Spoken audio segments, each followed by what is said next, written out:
Hello, good morning, जोहार। मैं संजय और आप देख रहे हैं न्यूज झारखंड। समय हो चला है झारखंड की खबरों को जानने का, तो चलिए जानते हैं आज की झारखंड की 25 मुख्य बड़ी खबरों को। मुख्यमंत्री हेमंत सोरेन ने 1240 करोड़ की दी सौगात, बीजेपी पर जाति धर्म में बांटने का आरोप।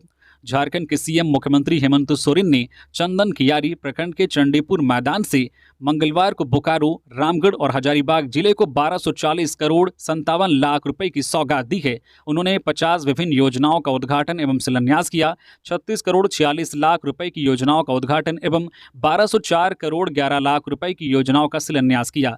उन्होंने कहा कि प्रदेश की सरकार गांव-गांव, टोला-टोला जाकर आदिवासी मूलवासियों की समस्याओं का निदान कर रही है, बहाली शुरू कर नौकरी दी जा रही है। वही भारतीय जनता पार्टी लोगों को जाति धर्म में बांटने का काम कर रही है। बीजेपी कभी भी आदिवासियों और मूलवासियों के हितैषी नहीं हो सकती है। इस दौरान बोकारो में आयोजित कार्यक्रम में सीएम हेमंत सोरेन ने बोकारो जिले में 500 बेड के मेडिकल कॉलेज एवं अस्पताल और Tenughat thermal power station Lalpania में 50 मेगावाट के सौर ऊर्जा प्लांट का शिलान्यास किया। वहीं स्वर्गीय जगन्नाथ महतो के नाम पर जगन्नाथ महतो मेडिकल कॉलेज एवं अस्पताल की आधारशिला रखी गई। वहीं मुख्यमंत्री हेमंत सोरेन ने रामगढ़ जिले के पतरातू में रेल ओवरब्रिज का शिलान्यास किया। साथ ही हजारीबाग जिले के नगर निगम भवन एवं 5000 मिलियन टन क्षमता वाले कोल्ड स्टोरेज का उद्घाटन और झील के सौंदर्यीकरण का शिलान्यास किया गया। झारखंड कैबिनेट की बैठक 8 अक्टूबर को सीएम हेमंत सोरेन की अध्यक्षता में कई प्रस्तावों पर लगेगी मुहर। झारखंड कैबिनेट की बैठक 8 अक्टूबर को होगी। सीएम हेमंत सोरेन की अध्यक्षता में शाम 4 बजे से कैबिनेट की बैठक बुलाई गई है। इसमें कई अहम प्रस्तावों पर मुहर लगाई जाएगी। मंत्रिमंडल सचिवालय एवं निगरानी विभाग समन्वय ने जानकारी दी है कि झारखंड मंत्रिपरिषद कैबिनेट की बैठक आगामी मंगलवार यानी 8 अक्टूबर को होगी। झारखंड मंत्रालय स्थित मंत्रिपरिषद कक्ष में शाम 4 बजे से बैठक होगी। इस बैठक में कई महत्वपूर्ण प्रस्तावों पर मुहर लग सकती है। इससे पहले झारखंड की हेमंत सोरेन कैबिनेट की पिछली बैठक 28 सितंबर को प्रोजेक्ट भवन में हुई थी। इसमें 49 प्रस्तावों पर मुहर लगाई गई थी। आज पीएम मोदी का झारखंड दौरा, हजारीबाग की धरती से देंगे कई योजनाओं की सौगात। प्रधानमंत्री नरेंद्र मोदी आज 2 अक्टूबर को झारखंड दौरे पर हजारीबाग पहुंचेंगे। गांधी जयंती के अवसर पर पीएम मोदी हजारीबाग से देश की जनता के लिए कई योजनाओं की सौगात देने वाले हैं। इस दौरान 83,300 से अधिक की विभिन्न योजनाओं का उद्घाटन व शिलान्यास करेंगे। इसके साथ ही राजनीतिक कार्यक्रम में भी शिरकत करेंगे। जानकारी के मुताबिक आज 2 अक्टूबर को पीएम मोदी दोपहर 1:10 पर दिल्ली से विशेष विमान से रांची पहुंचेंगे। फिर वो हेलीकॉप्टर से हजारीबाग जाएंगे। रांची एयरपोर्ट पर प्रधानमंत्री के स्वागत के लिए भाजपा के कई बड़े नेता उपस्थित रहेंगे। एक दिवसीय झारखंड दौरे के क्रम में प्रधानमंत्री हजारीबाग से पीएम जनजातीय उन्नत ग्राम योजना का शुभारंभ करने वाले हैं, जिसके तहत झारखंड के 4000 गाँवों का चयन किया गया है। इसके अलावा राज्य में संचालित होने वाले कई एकलव्य विद्यालयों के उद्घाटन के साथ साथ पीएम जनमन कार्यक्रम का भी शुभारंभ करने वाले हैं। प्रधानमंत्री हजारीबाग के मटवारी में आदिवासी समूह के प्रतिनिधियों से भी मुलाकात करेंगे। इधर 20 सितंबर से झारखंड में भारतीय जनता पार्टी के द्वारा हेमंत सरकार के खिलाफ चलाई जा रही परिवर्तन यात्रा का समापन प्रधानमंत्री नरेंद्र मोदी के संबोधन के साथ होगा। हजारीबाग में परिवर्तन यात्रा महासभा की तैयारी पूरी की जा चुकी है, जहां प्रधानमंत्री नरेंद्र मोदी जनसभा को संबोधित करेंगे। सीएम हेमंत सोरेन की जलसहिया दीदियों को सौगात, स्मार्टफोन के साथ ब्लू साड़ी में आएंगी नजर। झारखंड में जल जीवन मिशन और स्वच्छ भारत मिशन की विभिन्न योजनाओं एवं कार्यक्रमों के क्रियान्वयन का काम देखने वाली 29,622 जलसहिया अब स्मार्टफोन के साथ स्काई ब्लू साड़ी में दिखेंगी। पेयजल एवं स्वच्छता विभाग की ओर से प्रत्येक जलसहिया को एक स्मार्टफोन के लिए 12,000 की राशि और वर्ष में 2 साड़ियां उपलब्ध कराई गई। मंगलवार को राजधानी रांची के प्रभात तारा मैदान में आयोजित राज्य स्तरीय जलसहिया क्षमतावर्धन सह स्वच्छता ही सेवा कार्यक्रम में मुख्यमंत्री हेमंत सोरेन ने जलसहिया के बीच डीबीटी के माध्यम से 12,000 रुपए का हस्तांतरण और 2 साड़ी का वितरण किया। मुख्यमंत्री हेमंत सोरेन ने कहा है कि जलसहिया दीदियों की समस्याओं को हमारी सरकार ने सुलझाने का कार्य किया है। पूर्व की सरकारों ने जलसहिया दीदियों को उनका हक अधिकार से वंचित रखा था। हमारी सरकार उनका हक और अधिकार दे रही है। सरकार ने ग्राम स्तर पर कार्यरत जलसहिया दीदियों की मानदेय राशि को बढ़ाकर 2,000 रुपए प्रति माह कर दिया है। जेएसएससी सीजीएल छात्रों की पीएम से मुलाकात की संभावना, कल 3 अक्टूबर को भाजपा जारी करेगी घोषणा पत्र। हेमंता आज झारखंड दौरे पर आ रहे पीएम नरेंद्र मोदी सरकारी कार्यक्रम और भाजपा की परिवर्तन यात्रा के समापन समारोह में शामिल होंगे। इसके साथ ही पीएम से आंदोलनरत जेएसएससी सीजीएल छात्रों की मुलाकात की भी संभावना है। पीएम से मिलकर जेएसएससी सीजीएल के छात्र अपनी पीड़ा साझा करेंगे। यह बातें असम के मुख्यमंत्री और झारखंड बीजेपी के चुनाव सह प्रभारी हिमंता बिस्वा शर्मा ने मंगलवार को रांची में मीडिया कर्मियों से बात करते हुए कही। उन्होंने कहा है कि पीएम से करीब 5 छात्र मुलाकात करने वाले हैं। इसके अलावा प्रधानमंत्री एक राष्ट्रीय कार्यक्रम का इनॉग्रेशन भी करेंगे। इसके अलावा भाजपा की परिवर्तन यात्रा के समापन समारोह में पीएम मोदी आम जनता को संबोधित करने वाले हैं। साथ ही झारखंड के आदिवासी नेताओं से भी उनकी मुलाकात होगी। असम के सीएम और बीजेपी के विधानसभा चुनाव सह प्रभारी हिमंता बिस्वा शर्मा ने कहा है कि झारखंड विधानसभा चुनाव के लिए भारतीय जनता पार्टी का घोषणा पत्र लगभग फाइनलाइज हो चुका है। हमारे घोषणा पत्र की प्रमुख बिंदुओं का इनॉग्रेशन 3 अक्टूबर को किया जाएगा। उन्होंने कहा है कि सोमवार को देर रात तक चली बैठक में हमने चुनाव घोषणा पत्र की प्रमुख बिंदुओं को फाइनलाइज किया है। रक्षा राज्य मंत्री संजय सेठ ने मुख्यमंत्री हेमंत सोरेन को लिखा पत्र। झारखंड में फसलों की निगरानी के लिए सैटेलाइट डाटा का प्रयोग हो, इससे लेकर रक्षा राज्य मंत्री सह स्थानीय सांसद संजय सेठ ने मुख्यमंत्री हेमंत सोरेन को पत्र लिखा है। मंगलवार को लिखे पत्र में सेठ ने मुख्यमंत्री को बताया है कि मध्य प्रदेश की सरकार फसलों की निगरानी के लिए सैटेलाइट डाटा का प्रयोग कर रही है। इसके उपयोग से खेती युक्त स्थानों में प्राकृतिक आपदा या अन्य किसी परिस्थिति में फसलों की निगरानी आसान हो रही है। इसके साथ ही फसल बीमा दावा और उसके भुगतान में भी गड़बड़ी नहीं होती है। खबरों में आगे बढ़ने से पहले अगर आप अभी तक न्यूज़ झारखंड चैनल को सब्सक्राइब नहीं किए हैं तो प्लीज़ चैनल को सब्सक्राइब करके बेल आइकन प्रेस कर दीजिए, जिससे आपको झारखंड की हर छोटी बड़ी खबर का अपडेट आप तक पहुंचता रहे। तो चलिए बढ़ते हैं खबरों की ओर। धनबाद में दिन दहाड़े हुई फायरिंग, जमीन कारोबारी शहाबुद्दीन सिद्दीकी को मारी गोली, अस्पताल में हुई मौत। धनबाद में दिन दहाड़े गोलीबारी की घटना हुई है। अज्ञात अपराधियों ने सैंड डेवलपर के नाम से जमीन कारोबार करने वाले शहाबुद्दीन सिद्दीकी नामक व्यक्ति को गोली मारी। घटना के बारे में बताया जाता है कि शहाबुद्दीन सिद्दीकी का ऑफिस अशरफी अस्पताल के निकट ही है, जहां वह अपनी बाइक बुलेट से प्रतिदिन की तरह ही अपने ऑफिस आया था। वह अपने ऑफिस के नीचे था। बाइक सवार अपराधियों ने नज़दीक से गोली मार दी। बाइक सवार अपराधियों ने ऑफिस से निकलते वक्त शहाबुद्दीन सिद्दीकी को गोली मारी है। गोली लगते ही शहाबुद्दीन सिद्दीकी जमीन पर गिर गए। आनन फानन में नज़दीकी अशरफी अस्पताल ले जाया गया, जहां इलाज के दौरान मौत हो गई। पूर्व में गैंगस्टर प्रिंस खान ने जान से मारने की धमकी दी थी, जिसके बाद उन्हें बॉडीगार्ड उपलब्ध कराया गया था, लेकिन बाद में वापस ले लिया गया था। घटनास्थल पर डीएसपी विधि व्यवस्था, धनबाद थानेदार एवं भोली ओपी प्रभारी मौके पर पहुंचे। घटनास्थल को पूरी तरह से पुलिस ने चारों ओर से मार्किंग का घेराबंदी कर हर बिंदु पर जांच कर रही है। 55 करोड़ 82 लाख से ट्रांसपोर्ट नगर फेज 2 बनेगा। शिलान्यास 3 अक्टूबर को। मुख्यमंत्री हेमंत सोरेन 3 अक्टूबर ट्रांसपोर्ट नगर के प्रथम फेज का उद्घाटन व द्वितीय फेज का शिलान्यास करेंगे। जुड़को के द्वारा सुकुरहुट्टू में ट्रांसपोर्ट नगर के फेज 1 का निर्माण कार्य पूरा कर दिया गया है। वही द्वितीय फेज में ट्रांसपोर्ट नगर 9 एकड़ परिसर में बनाया जाएगा। अधिकारियों ने बताया है कि इसे बनाने में 55 करोड़ 82 लाख की लागत आएगी। दूसरे फेज में कुल 256 वाहन खड़ा करने का प्लेटफॉर्म बनेगा। जल मीनार, डोरमैट्री भी बनेगी। इसके अलावा वाहन चालकों, खलासी इत्यादि के रहने के लिए आधुनिक विश्राम गृह भी बनाया जाएगा। ट्रांसपोर्ट नगर के बनने से भारी व मालवाहक वाहनों का प्रवेश शहरों में नहीं होगा। ट्रांसपोर्ट नगर में ही सामान को अनलोड किया जाएगा, फिर वहां से छोटे वाहनों से सामग्रियों को रांची सहित आसपास के क्षेत्रों में पहुंचाया जाएगा। भारी वाहनों के प्रवेश नहीं होने से शहर जाम मुक्त भी हो सकेगा। लातेहार में जेजेएमपी का 2 सब जोनल कमांडर गिरफ्तार। पुलिस ने AK-47 हथियार के साथ दबोचा। घेराबंदी कर पुलिस ने पकड़ा। कई मामले हैं दर्ज। लातेहार पुलिस ने जेजेएमपी उग्रवादी संगठन के 2 सब जोनल कमांडर को AK-47 के साथ गिरफ्तार कर मंगलवार को जेल भेज दिया।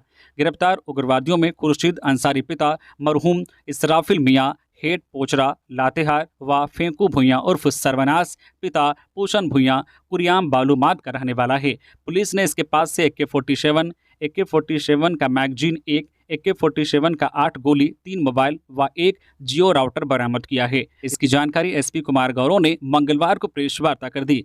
उन्होंने बताया कि गुप्त सूचना मिली थी कि सदर थाना क्षेत्र के सलैया व नारायणपुर पहाड़ के तलहटी के जंगली क्षेत्र में जेजेएमपी के 2 उग्रवादी हथियार के साथ भ्रमणशील हैं। सूचना के सत्यापन के बाद लातेहार थाना प्रभारी प्रमोद कुमार सिंह के नेतृत्व में एक टीम का गठन किया गया। गठित टीम जैसे ही उक्त स्थान पर पहुंची तो 2 उग्रवादी हथियार के साथ एक महुआ के पेड़ के नीचे बैठे दिखाई दिए। जैसे ही पुलिस नजदीक पहुंची दोनों उग्रवादी भागने लगे। इसके बाद पुलिस ने घेराबंदी कर दोनों उग्रवादियों को गिरफ्तार किया।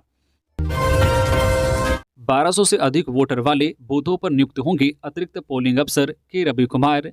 झारखंड के सीईओ मुख्य निर्वाचन पदाधिकारी के रवि कुमार ने मंगलवार को सभी जिला निर्वाचन पदाधिकारियों के साथ समीक्षा बैठक की। इसमें उन्होंने कहा है कि चुनाव आयोग के अनुसार 1200 से अधिक मतदाता वाले मतदान केंद्रों पर एक अतिरिक्त पोलिंग अफसर की नियुक्ति की जाएगी।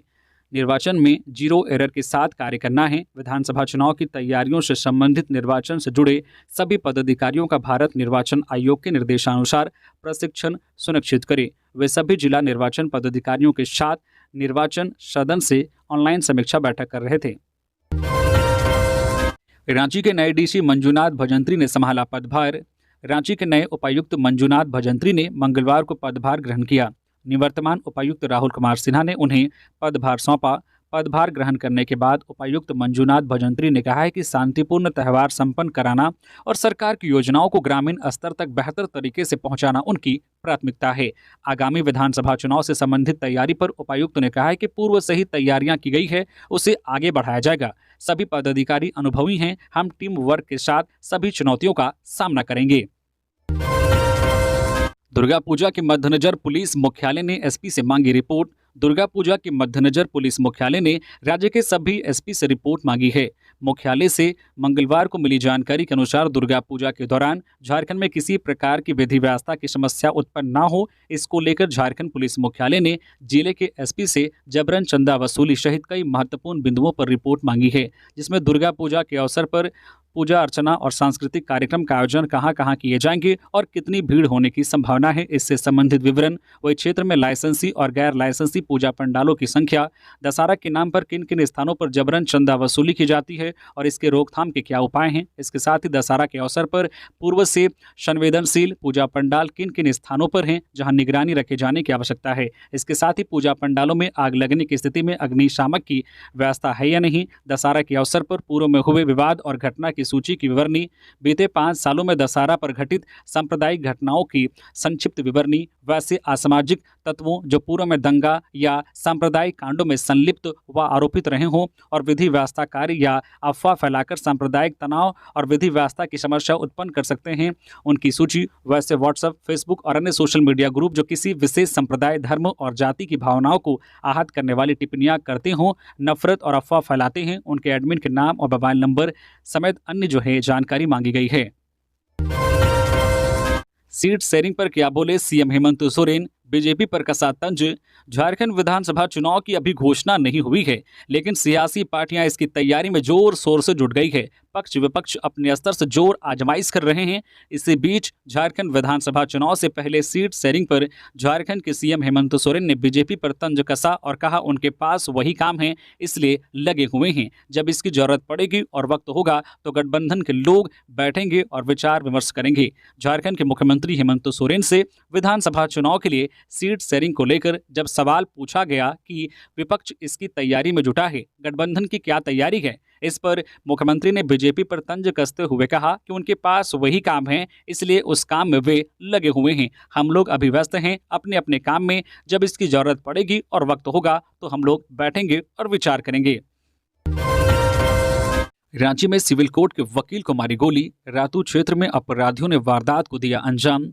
राजधानी में अपराधियों ने दुस्साहस दिखाते हुए सिविल कोर्ट के अधिवक्ता बबन प्रसाद को गोली मारकर घायल कर दिया है। पूरी वारदात रातू थाना क्षेत्र के ब्रिजपुर की है। अपराधियों की गोलीबारी में घायल अधिवक्ता बबन प्रसाद को इलाज के लिए अस्पताल में भर्ती कराया गया है। मिली जानकारी के अनुसार अधिवक्ता बबन प्रसाद को 2 अपराधियों के द्वारा गोली मारी गई है। हर दिन की तरह बबन प्रसाद मंगलवार की शाम अपने घर लौट रहे थे। इस दौरान रातू थाना के ब्रजपुर के पास बाइक सवार 2 अपराधियों ने उन पर अचानक फायरिंग शुरू कर दी। फायरिंग में एक गोली अधिवक्ता के कंधे में लग गई। फायरिंग की आवाज़ सुनकर आसपास के लोग दौड़े तो दोनों अपराधी मौके से फरार हो गए। स्थानीय लोगों के द्वारा ही मामले की जानकारी पुलिस को दी गई, जिसके बाद अधिवक्ता को इलाज के लिए रिम्स अस्पताल में भर्ती कराया गया। डॉक्टर के अनुसार अधिवक्ता की स्थिति खतरे से बाहर है। इधर इलाके की नाकेबंदी कर पुलिस मामले की तफ्तीश कर रही है।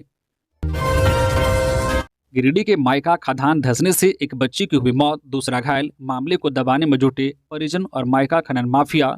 गिरिडीह के गांवा थाना इलाके के बेला खुंटा में ढिबरा मायका का अवैध खदान धंस गया, जिसमें दबने से एक बच्ची मुन्नी कुमारी की मौत खदान के भीतर हो गई। वहीं दूसरा बच्चा 16 वर्षीय वीरेंद्र कुमार गंभीर रूप से घायल हो गया, जबकि खदान में और बच्चों के फंसे होने की चर्चा है। जानकारी के अनुसार मायका खदान में 3 बच्चे मंगलवार को ढिबरा चुनने घुसे थे। इसी दौरान खदान का हिस्सा अंदर से भर कर धंस पड़ा और एक 17 वर्षीय मुन्नी कुमारी की मौत हो गई। गांवा थाना में मायका खदान धंसने से हुई एक बच्ची की मौत की सूचना पर परिजन तुरंत बेला खुंटा मायका खदान पहुंचे। किसी तरह मुन्नी कुमारी का शव निकालकर गांवा सामुदायिक स्वास्थ्य केंद्र पहुंचे। इस दौरान दूसरे बच्चे वीरेंद्र कुमार को भी लेकर स्वास्थ्य केंद्र पहुंचे और इलाज कराया। जांच के क्रम में ही डॉक्टर ने मुन्नी कुमारी को मृत घोषित कर दिया, जबकि वीरेंद्र कुमार का इलाज जारी है। इस दौरान परिजन किसी तरह मामले को दबाने के प्रयास में थे, लेकिन मृत बच्ची समेत दोनों के शरीर में मिट्टी देखकर डॉक्टर समझ गए कि दोनों को मायका खदान से बाहर निकाला गया है। लिहाजा डॉक्टर ने मामले की जानकारी थाना प्रभारी महेश को दी। थाना प्रभारी भी स्वास्थ्य केंद्र पहुंचे। इधर पुलिस अब जानकारी जुटाने में लगी है कि मायका का अवैध खदान किसका है। आज हजारीबाग में पीएम मोदी के दौरे को लेकर कार्यकर्ता उत्साहित। पीएम नरेंद्र मोदी के हजारीबाग आगमन को लेकर जहां भाजपा कार्यकर्ताओं और उनके समर्थकों में खुशी का जबरदस्त माहौल है, वहीं झारखंड की आम जनता की निगाहें भी उन पर टिकी हुई है। कार्यकर्ताओं के लिए आज 2 अक्टूबर 2024 का दिन हजारीबाग के इतिहास का स्वर्णिम दिन माना जा रहा है। साथ ही एक बेहद सुखद संयोग, शारदीय नवरात्र का शुरुआती दिन, सत्य एवं अहिंसा के पुजारी राष्ट्रपिता महात्मा गांधी जयंती के साथ कई परिवर्तन और आंदोलन की धरती रही हजारीबाग में प्रधानमंत्री नरेंद्र मोदी का आगमन होने जा रहा है। हजारीबाग शिक्षा का हब के रूप में माना जाता है। इसी हजारीबाग संयुक्त रामगढ़ जिला की धरती से सन 1940 में रामगढ़ की धरती से अंग्रेजों के खिलाफ उलगुलान हुआ था और यहीं से भारत छोड़ो आंदोलन की नींव रखी गई थी। हजारीबाग की धरती से आज पीएम नरेंद्र मोदी देश को कई योजनाओं की सौगात देंगे, तो झारखंड विधानसभा चुनाव का शंखनाद भाजपा की परिवर्तन यात्रा के समापन के साथ करेंगे। तमाम बाधाओं को पार कर 2 साल में तैयार हो गया रांची का कांटा टोली फ्लाईओवर। पूर्वोत्तर भारत में अपने आप में यह पहला तमाम बाधाओं और प्राकृतिक दुश्वारियों को पार करते हुए मुख्यमंत्री हेमंत सोरेन के निर्देशन और नगर विकास एवं आवास विभाग के प्रधान सचिव सुनील कुमार की देखरेख में अंततः बहुबाजार कांटाटोली शांतिनगर फ्लाईओवर बनकर उद्घाटन के लिए तैयार है। 4 अक्टूबर को मुख्यमंत्री फ्लाईओवर का उद्घाटन करेंगे। इसी दिन राजधानी के हरमू फ्लाईओवर का शिलान्यास सहित डीएबी पुंदाग से डीएबी हेहल खेलगांव नामकुम रोड सहित 2500 करोड़ की योजनाओं का उद्घाटन शिलान्यास किया जाएगा। कांटाटोली फ्लाईओवर पूर्वोत्तर भारत का पहला प्रीकास्ट सेगमेंटल बॉक्स गडर प्रणाली का फ्लाईओवर है। इसमें 486 प्रीकास्ट सेगमेंटल बॉक्स लगे हैं।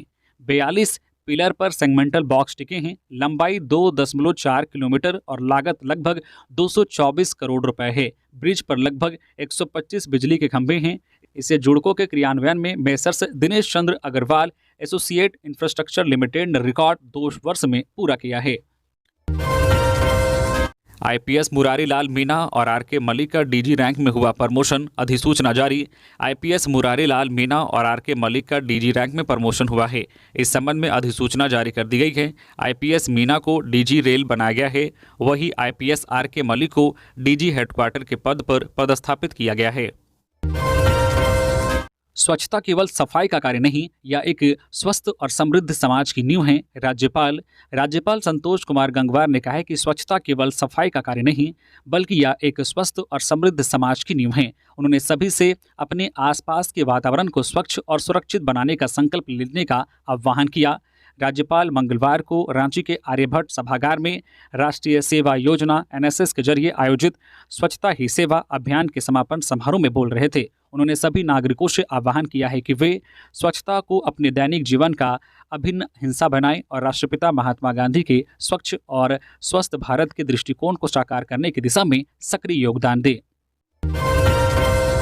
दुर्गा पूजा में ना हो परेशानी, मेंटेनेंस के लिए आज बुधवार को गिरिडीह में पूरे दिन ठप रहेगा बिजली आपूर्ति।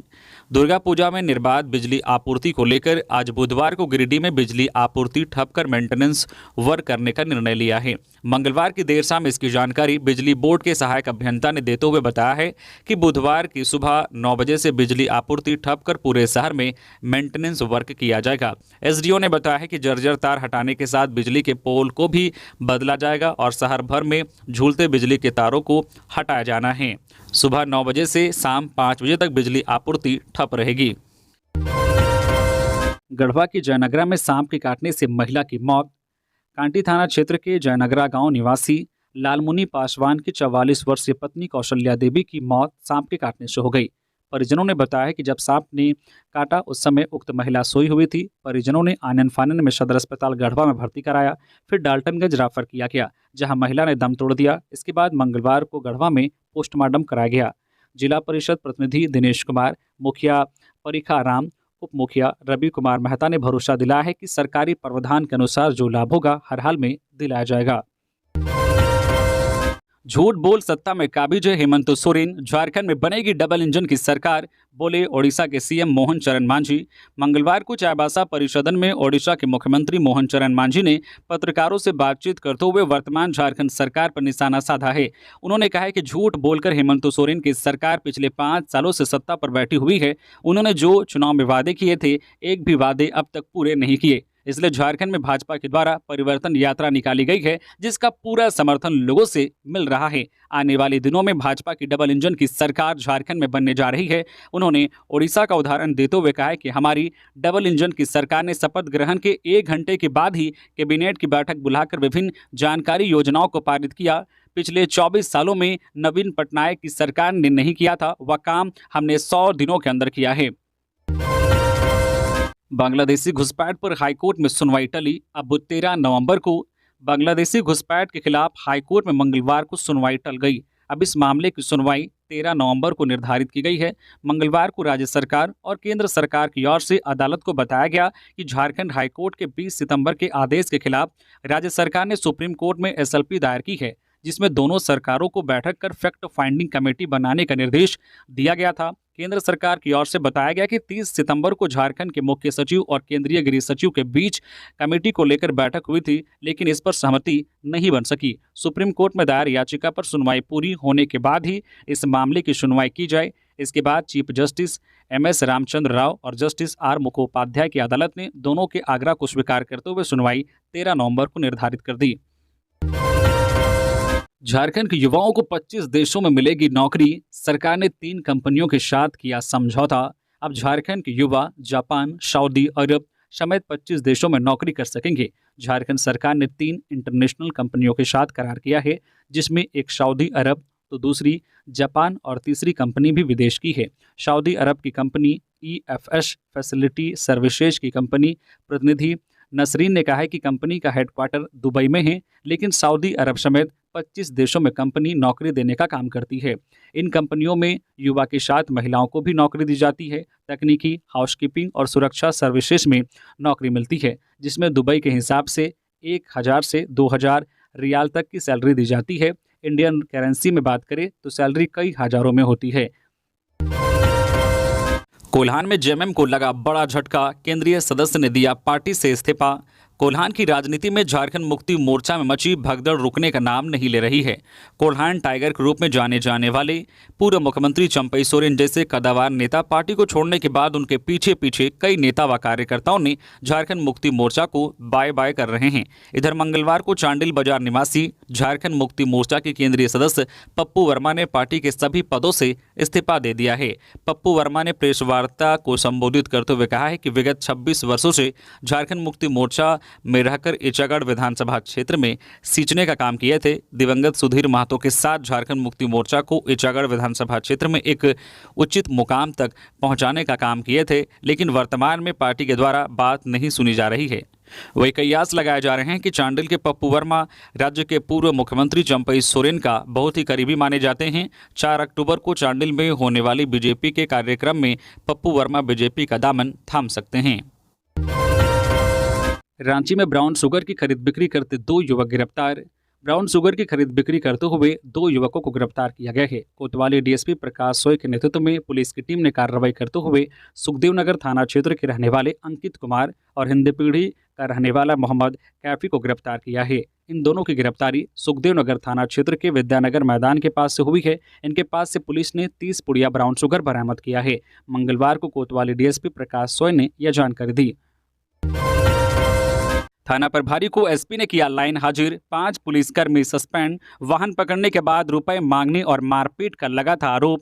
गिरिडीह के पीरटांड में बालू गाड़ी पकड़ने के बाद छोड़ने के नाम पर अवैध उगाही और मारपीट करने के आरोप में एसपी डॉक्टर विमल कुमार ने कार्रवाई करते हुए थाना प्रभारी गौतम कुमार को लाइन हाजिर कर दिया है। वहीं सनी कुशवाहा सिंह मुंडा, हवलदार शिवनंदन सिंह आरक्षी, पंकज कुमार राणा, प्रदीप मंडल, कैलाश प्रसाद वर्मा व संदीप कुमार को निलंबित कर दिया है। गौरतलब है कि कुछ दिन पूर्व पीरटांड थाना प्रभारी समेत अन्य पुलिसकर्मियों पर बालू का ट्रैक्टर पकड़ने के बाद अवैध उगाही, मारपीट और प्रताड़ित करने का आरोप लगा था, जिसके बाद स्थानीय जनप्रतिनिधियों ने भी दोषी पुलिसकर्मियों के खिलाफ कार्रवाई करने की मांग की थी। मामले में तत्काल एसपी ने संज्ञान लेते हुए डुमरी एसडीपीओ को जांच करने का निर्देश दिया था। जांच में अवैध उगाही एवं मारपीट का आरोप सही निकला, जिसके बाद कार्रवाई करते हुए 5 पुलिसकर्मियों को निलंबित करने के साथ साथ थाना प्रभारी को लाइन हाजिर कर दिया गया।